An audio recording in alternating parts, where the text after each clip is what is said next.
రాగద్వేషాల నుండి ముక్తి ఎలా లభిస్తుంది? రాగద్వేషాల నుండి ముక్తి అయితే ఇప్పటి వరకు అనలేదా? మీ పేరేమిటి? విక్కీ చావ్లా. విక్కీ.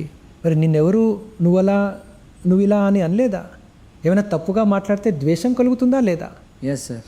ఆ తర్వాత నీకు అర్థమైందనుకో, వేరెవరో విక్కీ అనే వారి గురించి మాట్లాడారని విక్కీ జైన్గా మీకు బాధ కలుగుతుందా? అప్పుడు కలగదు. నేనైతే విక్కీ చావ్లా, నా గురించి కాదు అది. కానీ నార్మల్ బిహేవ్లో అలా జరుగుతుంది. లేదు, అజ్ఞానం ఉన్నంత వరకు క్రోధం, మానం, మాయ, లోభం అన్నీ ఉంటాయి. అజ్ఞానం పోతే క్రోధం, మానం, మాయ, లోభం పోతాయి. అవి ఆ తర్వాత ఎలా పోతాయి? అజ్ఞానం, నేనెవరు అన్న జ్ఞానం రాగానే పోతుంది. మీరు నిజంగా విక్కీయా లేక మీ పేరు విక్కీయా? నేనైతే ఆత్మని. అవునా?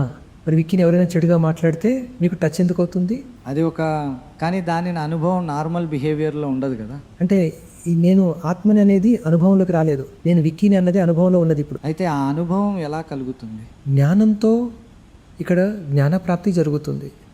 దాంతో మీలో జాగృతి ప్రారంభమవుతుంది. నెమ్మదిగా ఆ జ్ఞానాన్ని ప్రాక్టీస్లోకి తెచ్చుకోగలిగితే అనుభవంలో ఒక్కో అంశం వృద్ధి చెందుతూ ఉంటుంది.